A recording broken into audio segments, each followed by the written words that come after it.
রাজির ঘটনা। রাজি একটা ঝর্ণার নাম বা একটা কূপের নাম, এক একজন এক একভাবে ব্যাখ্যা করে। এখানে 10 জন সাহাবীকে চোরাগুপ্তা হামলা চালিয়ে হত্যা করা হয়। এক দল লোক এসে বলেছিল, আপনার সাহাবীদের মধ্যে এমন কিছু সাহাবীকে পাঠান যাদেরকে আমাদের কওমে নিয়ে গেলে ইসলাম শেখা যাবে, মুআল্লিম। নবী সাল্লাল্লাহু আলাইহি ওয়াসাল্লাম 10 জন সাহাবীকে পাঠিয়েছিলেন। এই 10 জনকে ট্র্যাপে ফেলে, এখন যেমন মুসলিমদেরকে ট্র্যাপে ফেলে হত্যা করা হয়, ট্র্যাপে ফেলে 10 জনকে হত্যা করা হয়। 3 জন ভাগ্যবশত বেঁচে যান, পাহাড়ের উপরে আশ্রয় নেন। তাদেরকে বলে, তোমরা নেমে আসো, তোমাদেরকে ছেড়ে দিব। তারা তীরের আঘাতে ক্ষতবিক্ষত ছিলেন। তারা মনে করলেন হয়তোবা তার অঙ্গীকার রক্ষা করবে, নেমে আসলেন। নামার সাথে সাথেই তাদেরকে বেঁধে ফেললো, মক্কায় বিক্রি করে দিল। তাদের মধ্যে একজনের নাম খুবাইব রাদিয়াল্লাহু আনহু। খুবাইব রাদিয়াল্লাহু আনহু, যার নাম আমাদের যুব সমাজ জানে না। আমাদের যুব সমাজ শাহরুখ খানের নাম জানে, খুবাইব রাদিয়াল্লাহু আনহু নাম জানে না। যাকে মক্কার সবার সামনে, একটা গাছের নিচে মক্কার সবার সামনে শুলদণ্ড দিয়ে হত্যা করা হলো।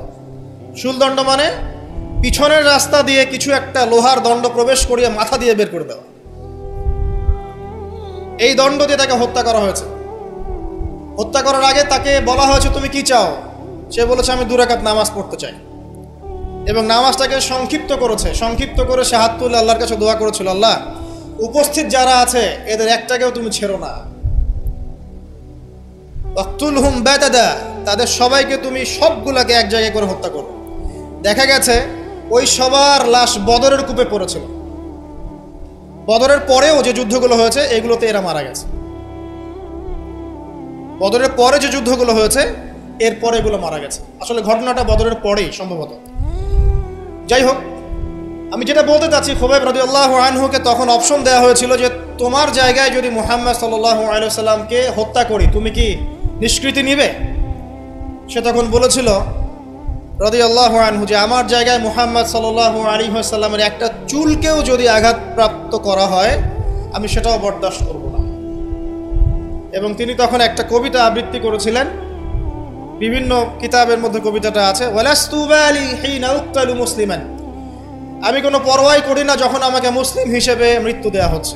আলাই জামিন কানা লিল্লাহি মাসওয়াই, যে পাশেই আমাকে পাশ ফেরানো হোক না কেন, এই পাশ আল্লাহর জন্যই। ওয়াযালিকা লিলাহ ওয়া ইয়াশা, তিনি এমন একজন ইলাহ যিনি চাইলে ইউবারিক আলা ফি কুল্লি শিলইন মুমাজ্জাআত, তিনি আমার দেহের প্রত্যেকটা হাড় এবং গোশতের টুকরায় বারাকা দিতে পারেন। তাকে এভাবে শহীদ করা হয়। তো এই 10 জনকে ট্র্যাপে ফেলে হত্যা করা হয়েছিল। খুবাইব রাদিয়াল্লাহু আনহু তাদের মধ্যে একজন। খেয়াল করে দেখেন, নবী সাল্লাল্লাহু আলাইহি ওয়াসাল্লাম এই ঘটনার পরে 1 থেকে 1.5 মাস তিনি টানা বদদোয়া করেছেন এই কওমকে যেন আল্লাহ পাক ধ্বংস করেন। ঠিক আরেকটা ঘটনা এর কয়েক মাস পরে ঘটে যায়, এর নাম বীরে মাউনার ঘটনা। বীরে মাউনা একটা জায়গার নাম, যেখানে একইভাবে দিন শেখার কথা বলে দায়ীদেরকে ডেকে নিয়ে এসে 70 জন দায়ীকে একসাথে হত্যা করা হয়েছে ট্র্যাপে ফেলে। এই জিনিসগুলো হিস্ট্রির কথা মনে করিয়ে দেয় আমাদেরকে। ইসলামের ইতিহাস পড়ে দেখেন, মঙ্গলরা, ওদিকে রোমকরা, বাইজেন্টাইনরা বিভিন্ন সময় মুসলিমদেরকে ভেবে ট্র্যাপে ফেলে হত্যা করেছে। মসজিদে ঢুকিয়ে চারদিক থেকে মসজিদকে পুড়িয়ে দিয়েছে, আগুন দিয়ে দিয়েছে। এরকম অনেক ঘটনা ঘটেছে ইতিহাসে। আব্বাসীয় খেলাফতের সময় মঙ্গলরা যখন আক্রমণ করেছিল, মাত্র 40 দিনের ব্যবধানে 10 থেকে 20 লক্ষ মানুষকে হত্যা করেছে, সবাই মুসলিম। একটা কথা মনে পড়ে যায় ঘটনাটা বলতে গেলেই, ওই সময় আব্বাসীয় খেলাফতের যে আমির ছিলেন বা খলিফা ছিলেন, তারা মোটামুটি দুনিয়া পূজারী হয়ে গিয়েছিলেন আর কি। দুনিয়ার যে মোহ তাদের মধ্যে ঢুকে গিয়েছে। ধন সম্পদ জমা করে করে এক একজন স্তূপ করেছিল আর কি। তো মঙ্গল যে কমান্ডার ছিল, যে হত্যা করেছে, সে আব্বাসীয় খলিফাকে তখন হেসড়ে নিয়ে এসে বলছে, কি চাও? সে বলছে, আমি পিপাসার্ত, পানি চাই। ওকে কারাগারে নিয়ে গিয়ে ওর মুখটা দুজন মিলে খুলে, দুজন দুদিক থেকে ধরে সোনার কয়েন ঢালা হয়েছে গলার মধ্যে। বলছে, খাও, এগুলো পান করো। ওই মঙ্গল কমান্ডার, যে মঙ্গল, ওই যে হালাকু খার নাম শুনেছেন, চেঙ্গিস খা হালাক, ওদের বংশধর, সে বলছিল যে এই যে ধন সম্পদগুলো তোমরা জমা করেছিলে, মুসলিমদেরকে বলছে, মুসলিম খলিফাকে, এই ধন সম্পদগুলো তোমরা যে জমা করেছিলে, এইগুলো যদি নিজেরা জমা না করে তোমাদের জনগণের কল্যাণে ব্যয় করতে, তারা আজকে তোমার পক্ষে যুদ্ধ করতো। এখন এগুলো খাও, পানি নাই। মঙ্গল কমান্ডারের কাছে শিক্ষণীয় বিষয় আছে না? যেটা বলছিলাম, নবী সাল্লাল্লাহু আলাইহি ওয়াসাল্লাম ক্ষেত্র বিশেষে বদদুয়া করেছেন। এই ব্যক্তির সম্পর্কে বদদুয়া করেছিলেন যে আল্লাহ আমাকে কষ্ট দিয়েছে, আমার মুখে থুতু নিক্ষেপ করতে চেয়েছে, আমার পোশাক ছিঁড়ে ফেলেছে, আল্লাহ তুমি তোমার জাহান্নামের কুকুরের মধ্যে একটা কুকুরকে দিয়ে খাইয়ে দিও। এই ব্যক্তি সিরিয়ায় গিয়েছিল ব্যবসা করতে, হঠাৎ করে রাত্রেবেলা দেখে চারপাশে বাঘ। আর এগুলো কোনো গাল গল্প নয়, হঠাৎ করে বাঘ চারপাশে। সে বলছে আমি মারা যাব।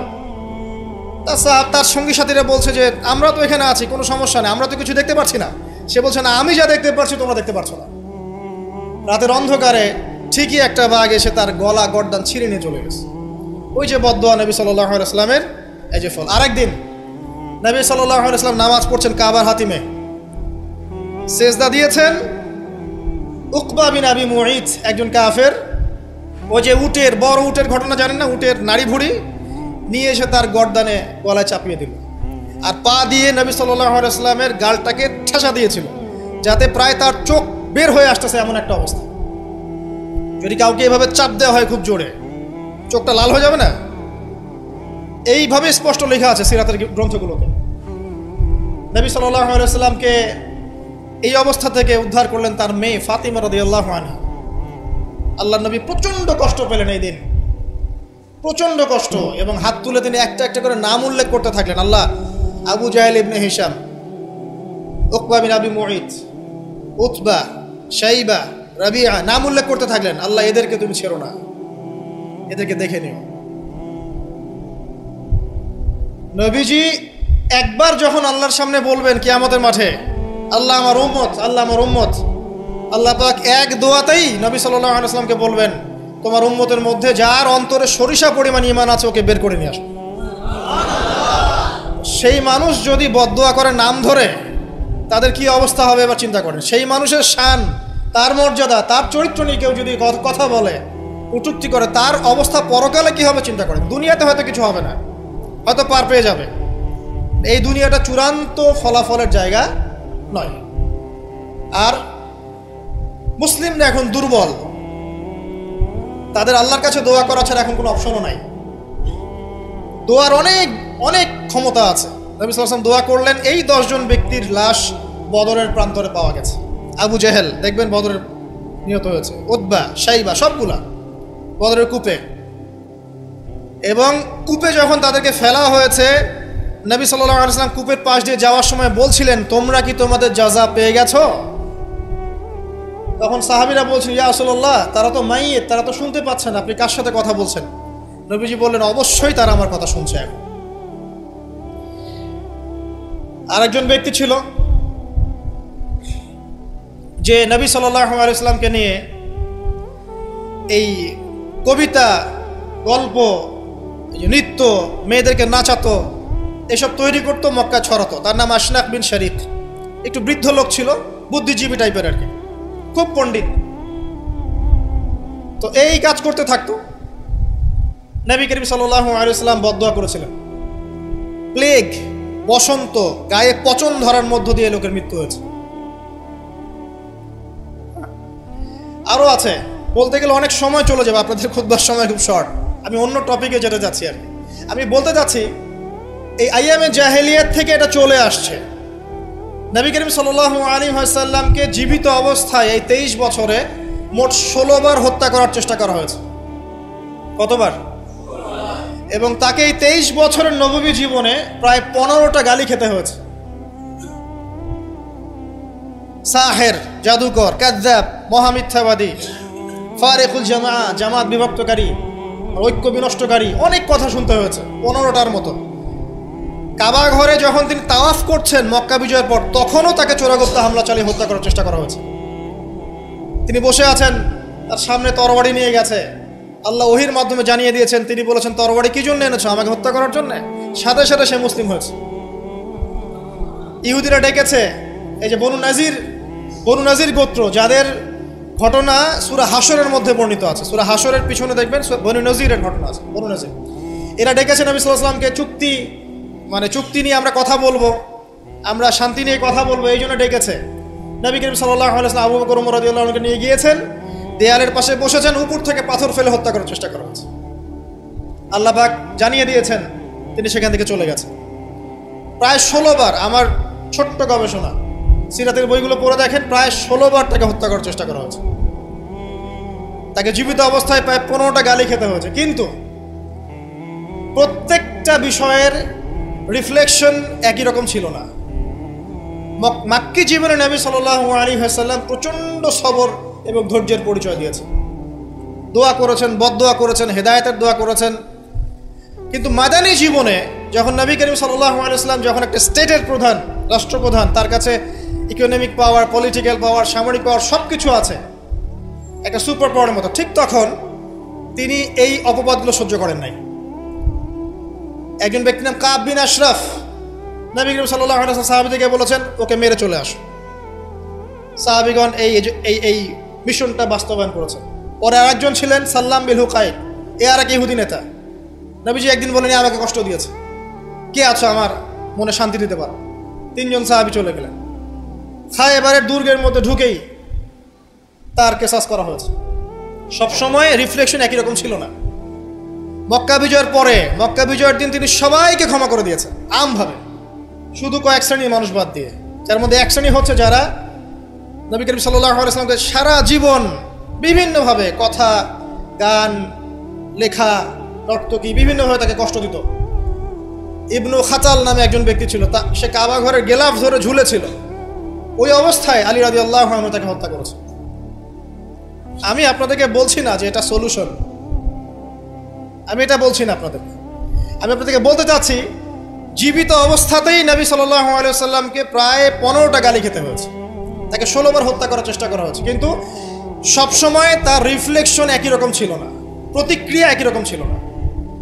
যখন মাক্কি যুগ, মুসলিমদের অবস্থা দুর্বল, মুসলিমদের হাতে কোনো রকম ক্ষমতা নেই, আলাদা রাষ্ট্র নেই, কোনো ইকোনমিক বেস নাই, আমরা সেখানে অনেকটাই দুর্বল, বেশ দুর্বল।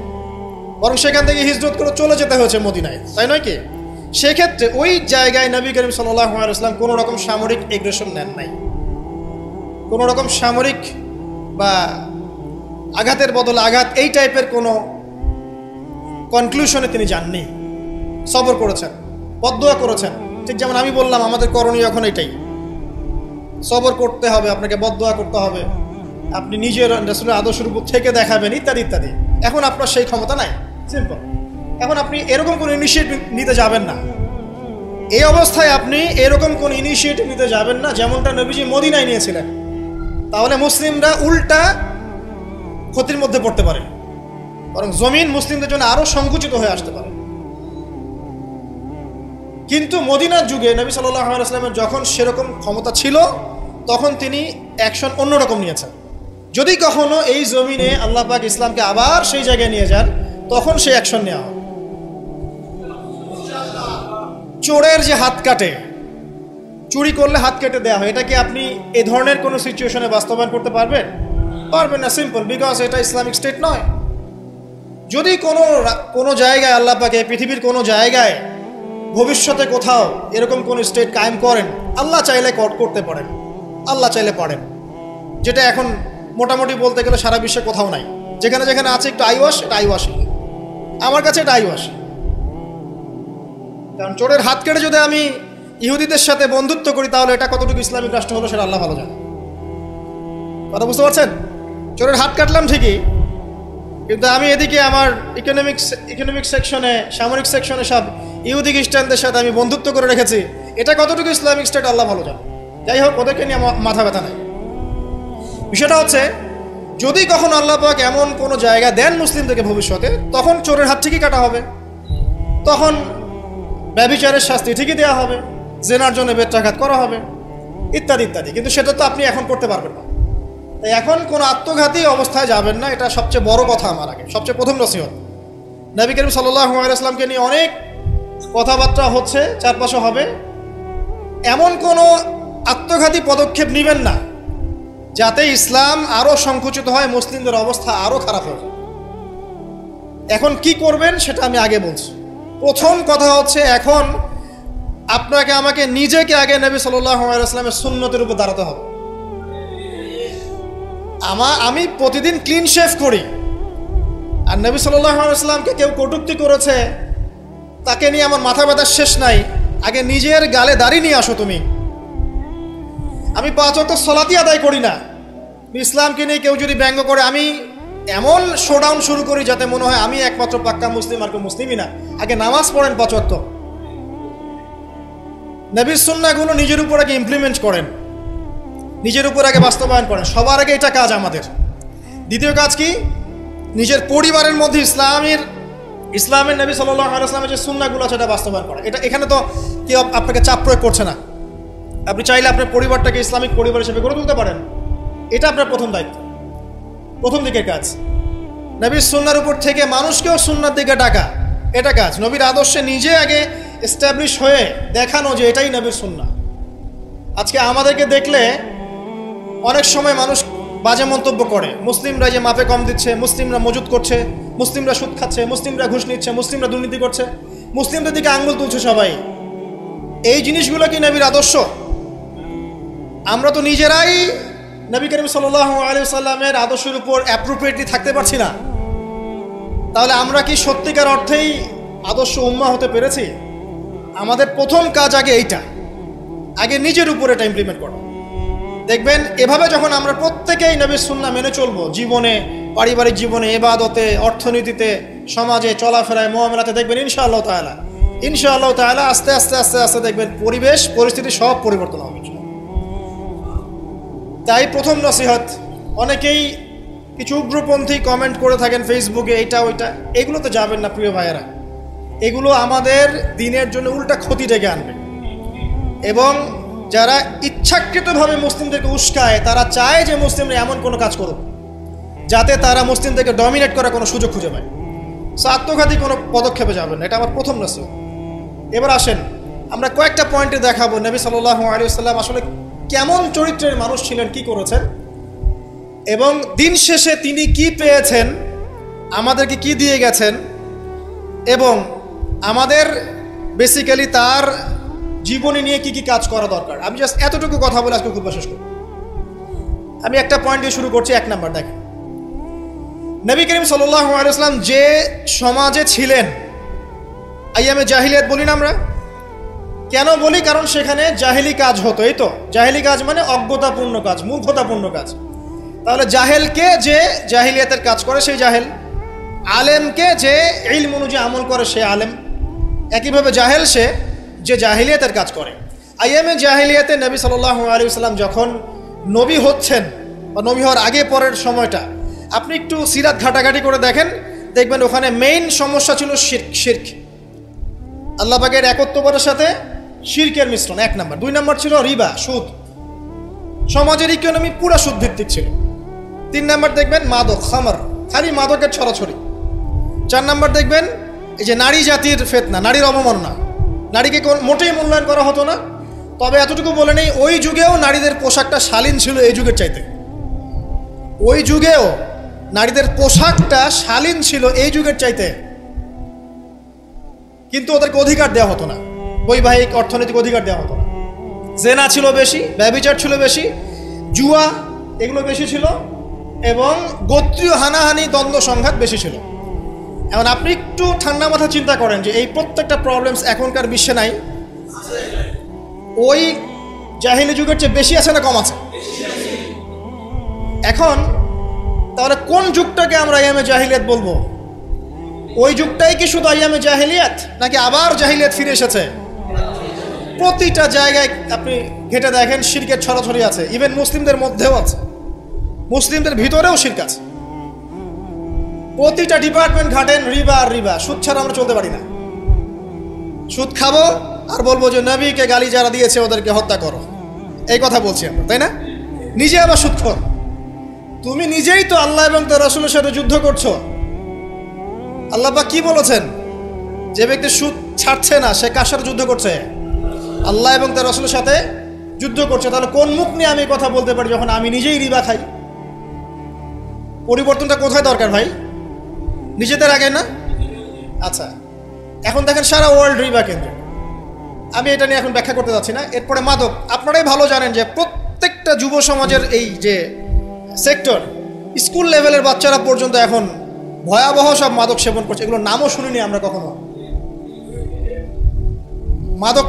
মাদকদ্রব্য নিয়ন্ত্রণ অধিদপ্তর তাদের যত কাজ করছে, ক্লান্ত হয়ে যাচ্ছে, তাও মাদক থামাতে পারছে না। প্রশাসনের লোকজন মাদকের পিছনে রেড দিতে দিতে, মিশন চালাতে চালাতে ক্লান্ত হয়ে যাচ্ছে। একটাকে ডিফেন্ড করছে, আরেকটা নতুন মাদক আসছে। দেখবেন এগুলো কি পরিকল্পিত না? একটা যুব সমাজকে ধ্বংস করার জন্যে। তো দেখেন ওই জাহেলিয়াত এখন নাই। নারীর যে ফিতনা, অবমাননা, এটা কি আগের চেয়ে বেড়েছে না কমেছে?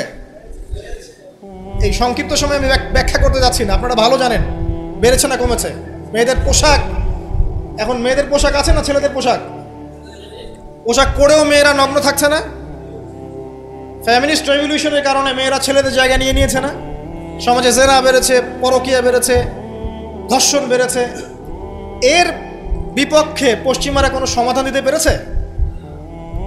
নবী সাল্লাল্লাহু আলাইহি ওয়াসাল্লামের বহু বিবাহ নিয়ে যারা কথা বলে, তাদের দেশে 91% মেয়ে ধর্ষণের, 91% যে রেপ হয়, 100% রেপের মধ্যে 91% মহিলা। এবং যাদের বয়স 20 বছরের কম, 18 বছরের কম, 18 বছরের কম প্রায় 46% সম্ভবত আমি দেখলাম মেয়ে রেপের শিকার হয়েছে। ওই সভ্যতায় যারা আমাদেরকে শিখায় যে ইসলামে বহুবিবাহ কেন নবী সাল্লাল্লাহু আলাইহি ওয়াসাল্লাম এতগুলো বিয়ে করেছেন, তারা শিখায়। বাদ দেন, ওইদিকে আমি যাচ্ছি না। মূল কথা বলছি যে এই জাহেলিয়াতের সমাজটাকে নবী সাল্লাল্লাহু আলাইহি ওয়াসাল্লাম পরিবর্তন করেছিলেন কিনা? কত বছরের মধ্যে? মাত্র 23। আমাকে একটা সমাজবিজ্ঞানী দেখান, একটা রাজনৈতিক নেতা দেখান, একটা অর্থনীতিবিদ দেখান, একটা দার্শনিক দেখান, একজন মহামানব দেখান, একটা লিডার দেখান, যে মাত্র 23 বছরের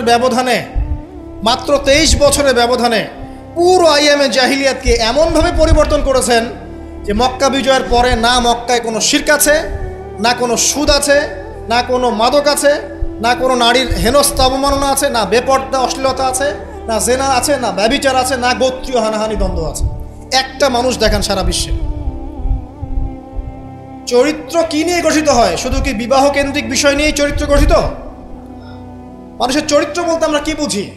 তার কথা, তার কাজ, তার আকীদা, তার আচরণ, তার ইবাদত, তার মুআমালাত, তার সামাজিক ব্যাপার স্যাপার, তার সিলাতুর রহিম, তার সমাজ জ্ঞান, তার অর্থনীতির জ্ঞান, তার পলিটিক্যাল জ্ঞান, সব কিছু মিলেই তো একটা মানুষের ক্যারেক্টার।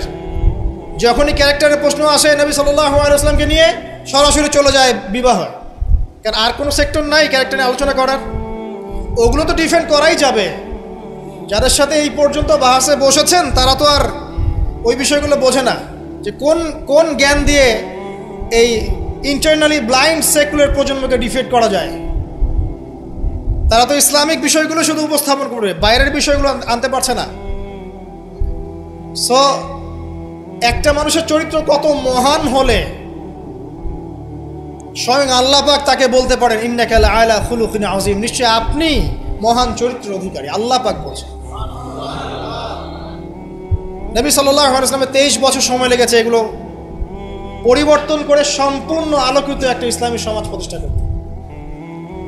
একটা পয়েন্ট বললাম, তার চরিত্র আপনি বুঝে নেন, তার ক্যাপাবিলিটি বোঝেন, তার ব্যক্তিত্ব বোঝেন, তার গায়রত বোঝেন, তার শান মর্যাদা বোঝেন। 2 নম্বর দেখেন, 2 নম্বর পয়েন্ট, নবীজি যখন নবী হননি তার আগ থেকেও তিনি চেষ্টা করতেন সমাজ পরিবর্তন করতে, হেলফুল ফিজর তৈরি করেছিলেন ইত্যাদি।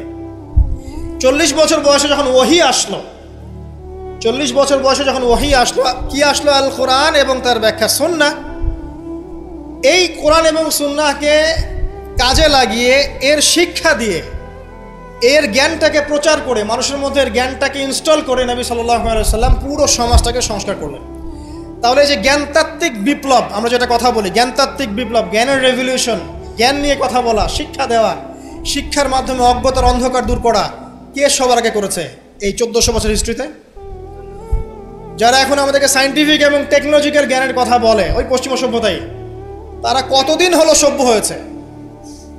কতশো বছর আগে সেখানে ফরাসি বিপ্লব হয়েছে, কত শতাব্দী হলো সেখানে সায়েন্টিফিক এবং টেকনোলজিক্যাল রেভলিউশনগুলো হয়েছে? 100-200 বছর, সর্বোচ্চ 300 বছর। 1400 বছর আগে নবী সাল্লাল্লাহু আলাইহি ওয়াসাল্লাম ইকরা দিয়ে জ্ঞানের রেভলিউশন করেছে। সাহাবীদেরকে জ্ঞান শিক্ষা দিয়েছেন। কোন জ্ঞান? অভ্রান্ত সত্যের উৎস, ওয়াহির জ্ঞান। ওরা যে জ্ঞান শিখাচ্ছে সেটা কি? বস্তুবাদী জ্ঞান। এখানে পরকাল নাই, এখানে আপনার জিন নাই, মালায়েকা নাই, বেহেশত নাই, জান্নাত নাই, জাহান্নাম নাই, হিসাব নাই, মিজান ফজিলত কিছুই নাই, ঈশ্বর নাই। Godless education system. ওদের ভাষায় গড বলেছে, এটা নিয়ে আবার বিতর্কিত করেন না। কথা বলতেও ভয় পাই আমি, না জানি। আর আমি মুসলিমদেরকে বেশি ভয় পাই, কারণ তারাই বিতর্কিত করতে বেশি পছন্দ করে। গডলেস বলতে বুঝিয়েছি তাদের ভাষায় ঈশ্বরহীন একটা সিস্টেম। তো আমরা জ্ঞানের যে সিলসিলা দিয়েছি 1400 বছর আগে, ইকরা বিসমি রাব্বিকাল্লাযী খলাক দিয়ে, প্রত্যেকটা সাহাবী আবু বকর, ওমর, ওসমান, আলী থেকে শুরু করে একদম শেষ পর্যন্ত দেখবেন সবাই এই জ্ঞানের আলোয় আলোকিত হয়েই সমাজ পরিবর্তন করেছে।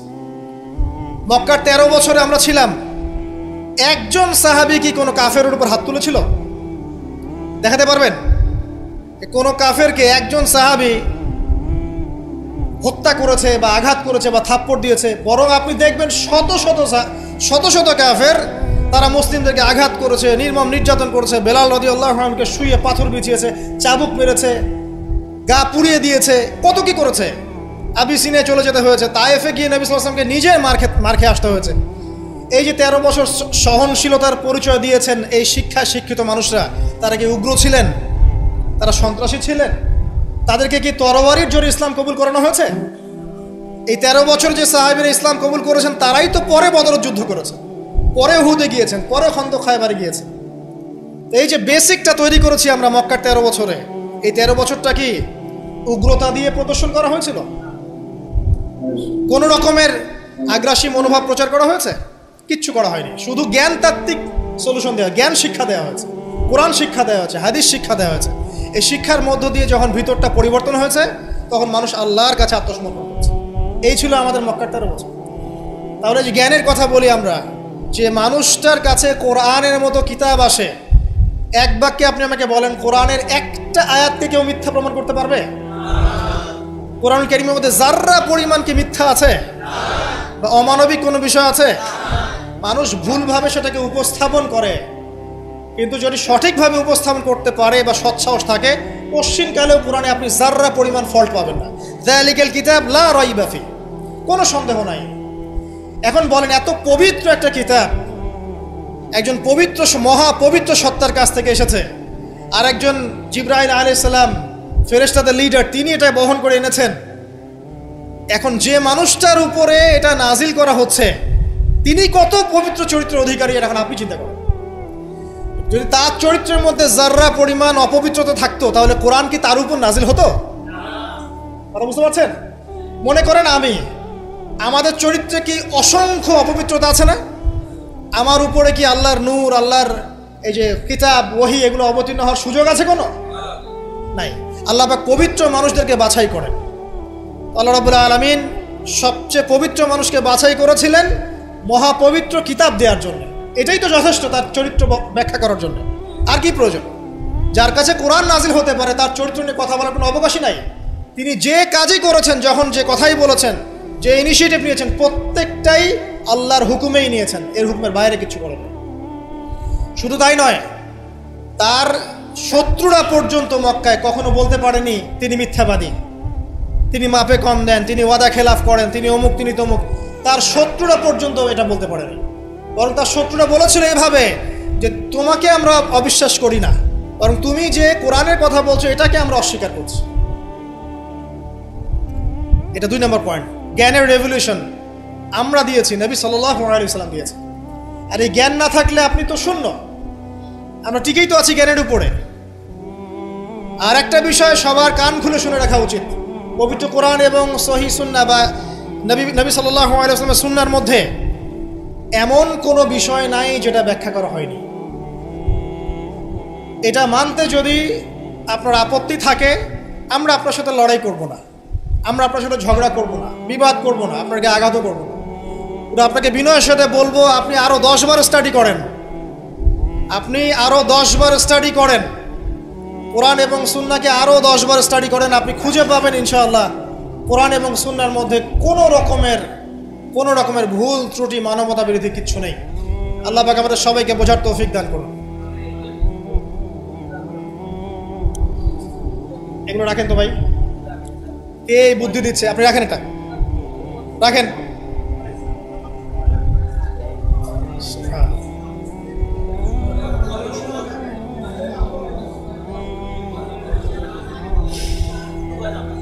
কয়টা পয়েন্ট বলেছি ভাই?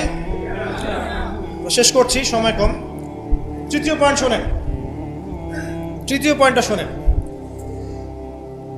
নবী করিম সাল্লাল্লাহু আলাইহি ওয়াসাল্লাম শুধু এমন মানুষ ছিলেন না যিনি শুধু কোরআন সুন্নাহর কথাগুলো নিজেই বলে ক্ষান্ত হয়েছেন, নিজের উপর আমল করেন নাই। এমন মানুষ তিনি ছিলেন না। প্রত্যেকটা আয়াত এবং হাদিস যখন এসেছে তার কাছে, তিনি নিজে আগে সেটার উপর আমল করে দেখিয়েছেন। দেখেন, একজন মানুষ দিন প্রচার করছেন, একজন মানুষ যিনি পরিবার চালানোর জন্যে রুজি রোজগারের চেষ্টা করছেন, একজন মানুষ তিনি পিতার দায়িত্ব পালন করছেন, একজন মানুষ তিনি স্বামীর দায়িত্ব পালন করছেন। নবী সাল্লাল্লাহু আলাইহি ওয়াসাল্লামের স্ত্রীরা কি তার প্রতি অসন্তুষ্ট ছিল?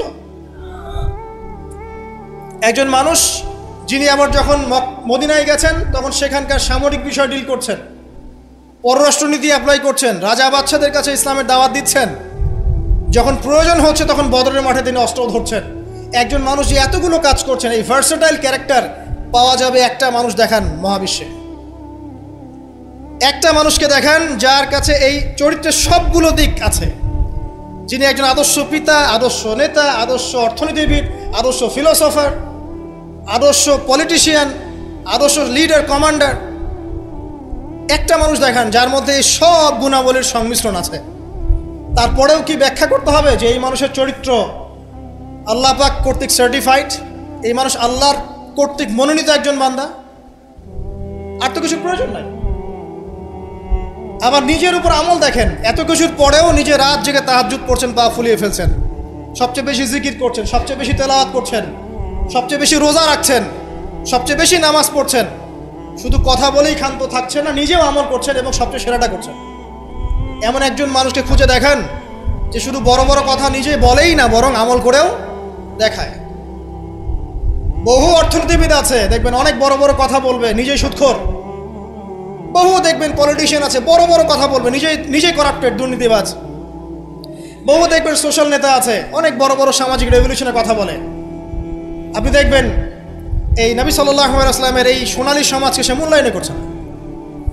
বহু দেখবেন ফিলোসফার আছে, দার্শনিক, আমরা এটাতে পড়েছি যে দর্শনের বড় বড় বিষয় নিয়ে কথা বলছে, জ্ঞান, আত্মা, ঈশ্বর, মহান সত্তা, পরম সত্তা, জ্ঞানের ডেফিনেশন, বস্তুবাদ, অভিজ্ঞতাবাদ, কত কথা বলছে। দেখবেন শেষে গিয়ে একটা কনক্লুশনও আসতে পারে না। আজ পর্যন্ত জ্ঞান আসলে কি এটার ব্যাখ্যাতে আসতে পারে নাই, একটা কনক্লুশন আসতে পারে নাই। আমরা যখন বলছি জ্ঞান মানে ওয়াহি, আল্লাহর ওয়াহি হচ্ছে চূড়ান্ত জ্ঞান, সিম্পল, শেষ, ফুল স্টপ। আল্লাহর ওয়াহি হচ্ছে চূড়ান্ত জ্ঞানের উৎস, আল্লাহর ওয়াহি হচ্ছে চূড়ান্ত জ্ঞানের উৎস, ফুল স্টপ। এটা আমাদের কমপ্লিমেন্ট, আমাদের আকীদা, মানহাজ। আর তাদেরকে দেখবেন জ্ঞান মানে বুদ্ধি, জ্ঞান মানে অভিজ্ঞতা, জ্ঞান মানে সমন্বয় ইত্যাদি বলতে বলতে মুখের ফেনা উঠে যাচ্ছে, কোনো কনক্লুশন আসতে পারছে না কেউ। নবী সাল্লাল্লাহু আলাইহি ওয়াসাল্লাম এমন একজন মানুষ ছিলেন যিনি সব কিছু শুধু আলোচনা করেই, ব্যাখ্যা করেই আর মানুষকে দাওয়াত দিয়ে ক্ষান্ত ছিলেন না, বরং তিনি কাজ করে দেখিয়েছেন। অ্যাজ এ ফিলোসফার তিনি সফল, অ্যাজ এ পলিটিশিয়ান সফল, অ্যাজ এ সামরিক লিডার তিনি সফল, একজন কূটনীতিবিদ তিনি সফল, সমাজবিজ্ঞানী তিনি সফল, অ্যাজ এ ফাদার তিনি সফল, অ্যাজ এ হাজব্যান্ড তিনি সফল। কি চাচ্ছেন? একজন মানুষের মধ্যে এত কোয়ালিটি থাকার পরেও তার চরিত্র নিয়ে কথা বলছেন। ওই যে বিয়ে, আয়েশা রাদিয়াল্লাহু আনহাকে কেন বিয়ে করলেন এত কম বয়সে? আপনি কি জানেন রবীন্দ্রনাথ ঠাকুরের বাবা কত বছর বয়সে বিয়ে করেছেন? আপনি কি জানেন রবীন্দ্রনাথ ঠাকুর নিজে কত বছর বয়সে বিয়ে করেছেন? এবং যাকে বিয়ে করেছেন তার বয়স কত ছিল? সে তো আপনাদের ট্যাগর। তিনি বিয়ে করেছেন 17 বছর বয়সে বা 18 বছর বয়সে, এবং তার স্ত্রীর বয়স ছিল 11 বছর। ওই এটা নিয়ে তো কোনো কথা বলেন না কখনো। সুবহানাল্লাহ, এটা বলতে গেলেও সময় চলে যাবে। তাওরাত, ইহুদিরা কথা বলে এখন এগুলো নিয়ে। তালমুদ, ওদের একটা কিতাব আছে তালমুদ, ওখানে এমনও লেখা আছে যে 9 বছরের নিচে মেয়েকে বিয়ে করাটা পুণ্যের কাজ। নেন, ইহুদি ওল্ড টেস্টামেন্টেও আছে এটা। মনুসংহতি একটা কিতাব আছে, বই, কিতাব বলা ঠিক হবে না, সেখানেও এসেছে মেয়ের যখন বয়স মানে বয়সন্ধিকালে আসবে, ঋতুস্রাব হচ্ছে, তাকে বিয়ে দিতে হবে। আমরা রামায়ণ পড়েছি, একটু জিজ্ঞাসা করবেন ওদেরকে বিনয়ের সাথে, আচ্ছা আমাকে কাইন্ডলি বলেন রাম আর সীতার যখন বিয়ে হয়েছে সীতার বয়স কত ছিল? যদি সে অনেস্ট হয়ে থাকে তাকে অ্যান্সার করতে পারে। কত বছর বলেন? কত বছর? 7 বছর। নেন এবার বহু বিবাহের কথা বলছেন, আপনাদের অবতারদের হিস্ট্রি ঘেটে দেখেন কতটা করে বিয়ে করেছে। কি বুঝাতে যাচ্ছেন? মানে একটা মানুষের চরিত্র ব্যাখ্যা করার জন্য একটা অপশন, সেটা হলো মেয়ে, নারী, ওইটা দিয়ে টান দিলেই মানে চরিত্র কালার করা যায়। সবচেয়ে বড় কথা শোনেন, হাদিসটা সহিহ বুখারীতে এসেছে, কিন্তু সবচেয়ে বড় কথা হচ্ছে অনেক স্কলার মুসলিম বিশ্বের, তারা কিন্তু এর সাথে অনেক সময় দ্বিমত পোষণ করেছেন যে সত্যিকার অর্থে আয়েশা রাদিয়াল্লাহু আনহার বয়স তখন 9 ছিল কি না, এটা নিয়ে অনেক কথা আছে। আমি শুধু না, অনেকেই কথা বলেছে, হিস্ট্রি ঘেটে দেখেন, অনেক আলেম কথা বলেছেন। কেউ বলেছেন তখন বয়স ছিল 15, কেউ বলেছেন 17, কেউ বলেছেন 18, একজন তো গাণিতিক হিসাব মিলিয়ে দেখিয়েছেন যে বয়স ছিল তখন 18। আর একটা কথা আসলেই চোখ বন্ধ করে এটাকে হজম করে নিয়ে আমরা এটাকে ডিফেন্ড করার চেষ্টা করি। সুবহানাল্লাহ। বাদ দেন, ওইদিকে যাচ্ছি না। আমরা এই বিষয়গুলোকে নিয়ে তর্ক করার জন্য খুতবার আয়োজন করছি। তার চরিত্রের যে মৌলিক বিষয়গুলো, এগুলো সমাজের সামনে উপস্থাপন করাটা মূল উদ্দেশ্য। আমি 3টা পয়েন্ট বলেছি, আরেকটা পয়েন্ট বলছি শোনেন। নবী করিম সাল্লাল্লাহু আলাইহি ওয়াসাল্লাম এই যে 23 বছরের জীবনীটা কথা বলেছি, প্রথম 3 বছর গোপনে দাওয়াত দিয়েছেন, এরপর প্রকাশ্যে দাওয়াত দিয়েছেন, ধৈর্যশীল ছিলেন, সবর করেছেন, মার খেয়েছেন, নিজের মাতৃভূমি ছেড়ে চলে গেছেন, সেখানে তাকে আল্লাহ পাক ক্ষমতা দিয়েছেন। আমি আপনাকে তার স্যাক্রিফাইসগুলো দেখাচ্ছি, একটু স্যাক্রিফাইসগুলো দেখেন। তিনি কি ভালো ঘরের সন্তান ছিলেন না? তার কি টাকা পয়সার অভাব ছিল? তার স্ত্রী খাদিজা রাদিয়াল্লাহু আনহা, যাকে তিনি 40 বছরের একজন নারীকে তিনি বিয়ে করেছেন, এই জায়গায় কিন্তু তাদের কোনো কথা নাই, আছে? যখন তার বয়স মাত্র 25 বছর, কোন 25 বছরের যুবক 40 বছরের নারীকে বিয়ে করতে চাইবে? এবং তিনি যতদিন জীবিত ছিলেন ততদিন তিনি আরও স্ত্রী গ্রহণ করেন নাই।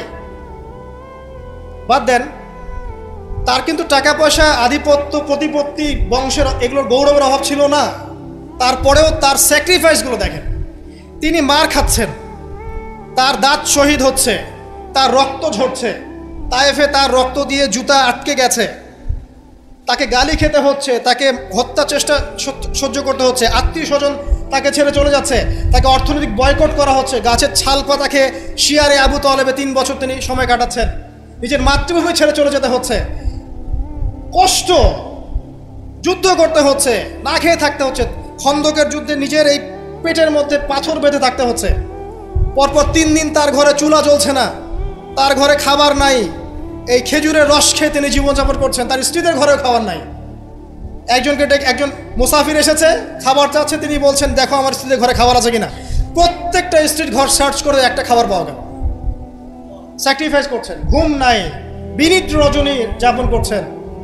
এই যে শারীরিক কষ্ট, মানসিক কষ্ট, অর্থনৈতিক কষ্ট, দেশ ত্যাগ করা, এই যে কঠিন সবর, সংগ্রাম, মুজাহাদা, তার স্বার্থটা কি আমাকে বল? তার কি স্বার্থ? এখানে নবী সাল্লাল্লাহু আলাইহি ওয়াসাল্লামের ব্যক্তি স্বার্থটা কোথায়? তাকে তো আল্লাহ পাক মাকামে মাহমুদ দিয়েছেন, জান্নাতের সর্বোচ্চ মাকাম আল্লাহ পাক তাকে দিয়েছেন। ইন্না আতাইনাকাল কাউসার, তোমাকে আমি কাউসার দিয়েছি, সম্মান দিয়েছে, মর্যাদা দিয়েছে।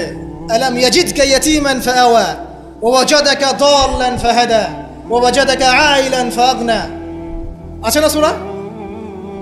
আলাম নাশরাহ লাকা সাদরাক ওয়া ওয়াদা'না আনকা ওয়িজরাক আল্লাযী আনকাযা যাহরাক ওয়া রাফা'না লাকা যিকরাক। তার জিকির, তার স্মরণকে সম্মানিত করা হয়েছে। সারা দুনিয়ার মানুষ তার নাম শুনলে সাল্লাল্লাহু আলাইহি ওয়াসাল্লাম পড়ে। প্রত্যেকটা মুসলিম এই উম্মতে মুহাম্মাদের মধ্যে, মুসলিম বা নন মুসলিম, হুয়েভার হি ইজ, তার মৃত্যুর পরে তার চেহারা তাকে দেখানো হবে, বলা হবে এই ব্যক্তিকে যাকে তোমাদের কাছে পাঠানো হয়েছে। তিনি আমাদেরকে ভাই বলে সম্বোধন করছেন। তিনি বলছেন, কাশ আমি আমার ভাইদেরকে দেখতে পেতাম।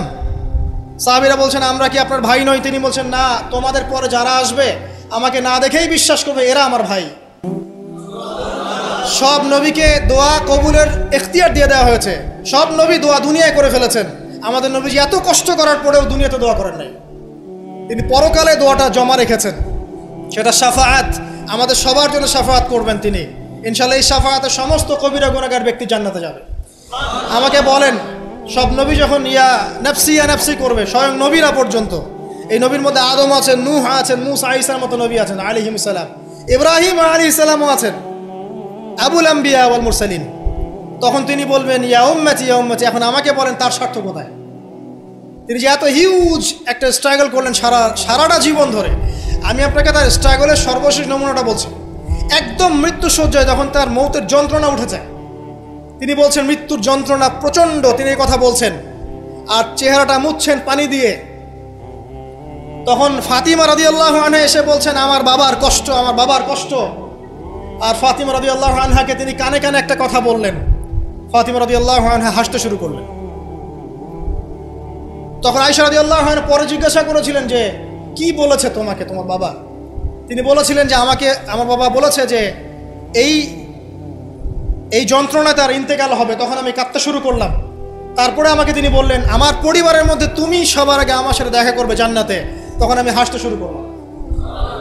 এই জায়গায় একটা ঘটনা ছিল, সেটা হলো যখন তিনি প্রচণ্ড কষ্ট করছেন মৃত্যুর যন্ত্রণায়, ফাতিমা রাদিয়াল্লাহু আনহা তিনি বলছেন আমার বাবার কষ্ট। নবী সাল্লাল্লাহু আলাইহি ওয়াসাল্লাম বলছেন, শোনো ফাতিমা, লিসেন, এই স্টেটমেন্টটা খুব ভালো করে শোনেন এবং মন থেকে উপলব্ধি করার চেষ্টা করেন। তিনি বলেছেন, হে ফাতিমা, আজকের পর থেকে তোমার বাবার কোনো কষ্ট থাকবে না। আমার কথা বুঝতে পারছেন না? আজকের পর থেকে তোমার বাবার কোনো কষ্ট থাকবে না, মানে আজকে তিনি জান্নাতুল ফিরদাউসে চলে যাবেন। এই যে 23 বছর তিনি ছিলেন নবী হিসেবে, প্রতিটা দিন রাত তাকে দিনের জন্য কষ্ট করতে হয়েছে। শারীরিক কষ্ট, মানসিক কষ্ট, খাদ্যের কষ্ট, বাসস্থান। আচ্ছা, আমরা তো অনেক কথা বলি অনেক নেতাদেরকে নিয়ে, অনেক দার্শনিক, বিজ্ঞানী, সমাজবিজ্ঞানী, ফিলোসফার, বুদ্ধিজীবী ইত্যাদি। আমাদের যা আছে আমরা একটু মিলাই। নবী সাল্লাল্লাহু আলাইহি ওয়াসাল্লামের কি ছিল? এই মহান নেতা যিনি সারা জীবন কষ্ট করলেন, শেষে ফাতিমা রাদিয়াল্লাহু আনহাকে বলছেন আজকের পর কোনো কষ্ট থাকবে না, আজকেই শেষ, সব কষ্ট আজকেই শেষ হয়ে যাবে। এই ব্যক্তির কি বাড়ি ছিল ডুপ্লেক্স? এই ব্যক্তির কতটুকু জমি ছিল? এই ব্যক্তি কতটুকু খাবার খেয়েছে প্রত্যেক দিন? এই ব্যক্তির কয়টা আলিশান জামা ছিল আমার মতো আপনার মতো? এই ব্যক্তির কত ব্যাংক ব্যালেন্স ছিল? এই ব্যক্তির কি ছিল দুনিয়াতে? দুনিয়ার জীবন চলার জন্য তার ঘরে কি ছিল? আসলে আমাদের প্রত্যেকের ঘরে যা আছে, নবী সাল্লাল্লাহু আলাইহি ওয়াসাল্লামের চেয়ে বেশি সম্পত্তি আছে। এই হিউজ স্ট্রাগল তিনি করলেন কার জন্য, মানে কাদের জন্য? তিনি পেলেনটা কি? এক কথায় উত্তর হচ্ছে, এই কষ্ট তিনি করেছেন উম্মতে মুহাম্মাদির জন্য। আফসোস, দুর্ভাগ্য যে আজকে উম্মতে মুহাম্মাদির মধ্যে এক শ্রেণীর মানুষ তার চরিত্র নিয়ে কথা বলে, দুঃসাহস করে, লজ্জায় তাদের মাথা হেড হয়ে যায় না। লজ্জা থাকতে হয় মানুষের মধ্যে। তো ধরেন কেউ একজন আপনার প্রতি ইহসান করেছে, অনেক উপকার করেছে আপনার, আপনি যদি তাকে নিয়ে ভালো মন্দ কথা বলা শুরু করেন, বুঝতে হবে আপনার নির্লজ্জ প্রকৃতির মানুষ, আপনি লজ্জাই নেই আপনার। আপনি একজন মানুষের কাছে ইহসান গুজার, সে আমার জন্য কত পরিশ্রম করেছে, আপনার তো তার পা ধুয়ে দেওয়া উচিত। সাহাবা একরাম রাদিয়াল্লাহু আনহুম এই কাজটাই করতেন এবং তারা আল্লাহ এবং তার রাসূলকে আপন মনে করতেন। কোনোদিন তার কাছে গিয়ে কোনো হাত যে পেতেছে কখনো ফিরে আসে নাই খালি হাতে। কোনোদিন কেউ দান চেয়েছে তিনি ফিরিয়ে দেননি। একদিন নামাজে দাঁড়িয়েছেন, ইকামত হওয়ার পরে আবার বাসা চলে গিয়েছে। সাহাবীরা অবাক, কি ব্যাপার? একটু পর ফিরে আসলেন, বললেন আমার কাছে কিছু দিনার ছিল, এগুলো সদাকা করে দিয়ে তারপরে নামাজে দাঁড়ানো। সবসময় সত্য বলেছেন, সত্যের উপর ঠেকেছেন, এতিমদের খোঁজ নিয়েছেন, বিধবাদের পাশে ছিলেন, উম্মাকে ঐক্যবদ্ধ করেছেন, মানুষের মাঝে ভেদাভেদ দূর করেছেন, এক ওয়ান উম্মাহ ন্যাশন গঠন করেছেন, সুদ দূর করেছেন, মাদক দূর করেছেন, শিরক দূর করেছেন, আল্লাহ ভোলা মানুষকে আল্লাহকে চিনিয়েছেন, পরকালকে চিনিয়েছেন, মানুষকে জান্নাতের পথ দেখিয়েছেন। কি করেন নাই? আপনি আমাকে একটা সেক্টর দেখান যেটা মানুষ করার বাকি থাকে, যেটা তিনি করেন নাই, একটা সেক্টর দেখান। তারপরে এই মহান মানুষের সম্পর্কে আমরা বাজে ধারণা লালন করছি, আজে বাজে কথা বলছি। দেখুন, এখন মুসলিমদের হয়তো কিছু করার নাই, বদদোয়া তারা করবে, এবং এই বদদোয়ায় নিঃসন্দেহে ইফেক্টেড হবে তারা যারা নবী সাল্লাল্লাহু আলাইহি ওয়াসাল্লামের সাথে শত্রুতা করছে, কোনো সন্দেহ নাই। কিন্তু এমন একটা সময় আসবে, দেখবেন আজকে থেকে 100, 200, 500 বছর, কত বছর আমরা জানি না, যে এই পৃথিবীর বুকে নবী সাল্লাল্লাহু আলাইহি ওয়াসাল্লামকে নিয়ে একটা বাজে মন্তব্য করার মানুষ অবশিষ্ট থাকবে না ইনশাআল্লাহ। এটা আসবেই। কবে? ননসেন্স প্রশ্ন, আমি জানি না, কিন্তু আল্লাহ এবং তার রাসূল কোরআন হাদিসে বলেছেন আসবেই। ওটা না আসা পর্যন্ত কিয়ামত হবে না ইনশাআল্লাহ। আমি আর খুব লম্বা করছি না, আর অনেক কথা হয়তো বলতে পারতাম, আমাদের হাতে টাইম কম, শুধু এখানে একটা পয়েন্ট বলে শেষ করে দেব। প্রিয় ভাইয়েরা এবং বোনেরা যারা খুতবা শুনবেন, আমাদের নিজেদের কিছু কাজ আছে। আমি আমভাবে সমস্ত মুসলিমদেরকে অনুরোধ করব, ইনক্লুডিং মি, আমাকে অলসো। সর্বপ্রথম আমাদের কাজ হচ্ছে নবী সাল্লাল্লাহু আলাইহি ওয়াসাল্লামের সুন্নাহগুলোর উপর আমল করা। সবার আগে আমাদের কাজ হচ্ছে নবী সাল্লাল্লাহু আলাইহি ওয়াসাল্লামের পবিত্র জীবনী মুখস্থ করে ফেলা। এখন ওয়াদা করেন আল্লাহর কাছে যে আগামী 1 থেকে 2 মাসের মধ্যে আপনি যে যেখানে পড়াশোনা করছেন করেন, আমার কোনো আপত্তি নাই। নবী সাল্লাল্লাহু আলাইহি ওয়াসাল্লামের পবিত্র জীবনী অন্তত আর রাহিকুল মাখতুম বইটা মুখস্থ করে ফেলবেন। আপনি নিজে কতটুকু জানেন নবী সম্পর্কে, এটা বড় টেস্ট। আমাদের নিজেদেরকে আগে জানতে হবে নবী সম্পর্কে, আমরা জানি কতটুকু। আমি হয়তো অনেক একটু এগ্রেসিভলি কথাগুলো বললাম, কিন্তু এটা দুঃখের সাথে বলছি যে আমাদের যুব সমাজ নবী সাল্লাল্লাহু আলাইহি ওয়াসাল্লামকে চিনে না।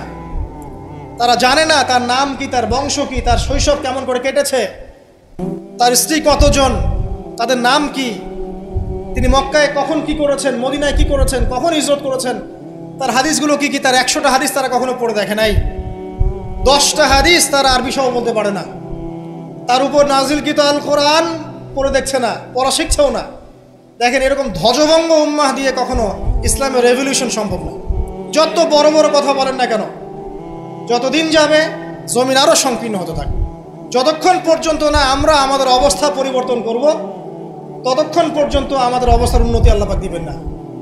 ইন্নাল্লাহা লা ইউগাইয়িরু বিকাওমিন হাত্তা ইউগাইয়িরু মা বিআনফুসিহিম। আল্লাহ পাক কোনো কওমের অবস্থা ততক্ষণ পরিবর্তন করেন না যতক্ষণ তারা নিজেরা তাদের অবস্থা পরিবর্তনের চেষ্টা না করে। অতএব প্রথম কাজ আমাদেরকে আমাদের নবী সম্পর্কে জানতে হবে। আপনার প্রতিবাদের ভাষা হবে জ্ঞানের মধ্য দিয়ে। আমি নবী সাল্লাল্লাহু আলাইহি ওয়াসাল্লাম সম্পর্কে জানবো, তার হাদিসগুলো মুখস্থ করব, তার সুন্নাহ মাফিক চলবো, চলে দেখাবো, এটাই আমার প্রতিবাদ। কথা কি বুঝতে পারছেন? এটাই হবে আমার প্রতিবাদ, যে আমি নবী সম্পর্কে জানবো, তার সিরাত ছোটস্থ মুখস্থ করে ফেলবো, নবীজির জীবনী সম্পর্কে জানবো, তার সম্পর্কে যে বাজে কথাগুলো বলা হয় এগুলোর কাউন্টার জবাব দেওয়ার জ্ঞান আমার থাকবে। আমি তার হাদিসের উপর আমল করব, মানুষকে দাওয়া দিব, এটাই হবে আমার প্রতিবাদ। প্রতিবাদের অনেক ভাষা থাকে, শুধু উচ্চবাচ্য করলেই প্রতিবাদ হয় না। নিজেদেরকে আগে আমাদেরকে তার আদর্শের উপর এস্টাবলিশ হতে হবে, তখন গিয়ে ওই আয়াতের উপর আমল হবে। লাকাদ কানা লাকুম ফি রাসূলিল্লাহি উসওয়াতুল হাসানাহ। এবং এই উসওয়াতুল হাসানাহ আমরা জীবনের সব ক্ষেত্রে বাস্তবায়নের চেষ্টা করবো ইনশাআল্লাহু আযজা ওয়া জাল। প্রিয় ভাইরা, রাসূলের সিরাত পড়ুন, সিরাত মুখস্থ করুন, নবী সাল্লাল্লাহু আলাইহি ওয়াসাল্লামের হাদিসগুলো মুখস্থ পড়ুন। কোরআন অবশ্যই পড়া শিখুন, কোরআনের দাওয়াত মানুষকে দিন। উগ্র পন্থায় যাবেন না, একই সাথে শৈথিল্যতাবাদীও হবেন না, মধ্যম পন্থায় থাকেন, ইসলামের দিকে মানুষকে ডাকতে থাকেন। রাতারাতি কোনো ফলাফল পাওয়া যায় না, আস্তে আস্তে আস্তে আস্তে দেখবেন ফলাফল আসবে। নিজেদের সন্তানদেরকে কোরআন শেখান, হাদিস শেখান, নবীর আদর্শ শেখান, মসজিদ মাদ্রাসাগুলো গড়ে তোলেন, আবাদ করেন, সিলেবাসে পরিবর্তন আনেন, আধুনিকতা নিয়ে আসেন। যে জ্ঞান অর্জন করলে তারা দুনিয়া আখিরাত দুটি অর্জন করতে পারবে, এই জ্ঞানে তাদেরকে শিক্ষিত করেন। এবং ইলমের সাথে, প্রজ্ঞার সাথে, নূর বসিরার সাথে, মাউইজাতুল হাসানা, এগুলো দিয়ে আপনি ইসলামের দুশমনদের মোকাবেলা করেন। আল্লাহ পাক আমাদের সবাইকে নবী সাল্লাল্লাহু আলাইহি ওয়াসাল্লামের আদর্শে আদর্শবান হওয়ার তৌফিক এনায়েত করুন, আমিন।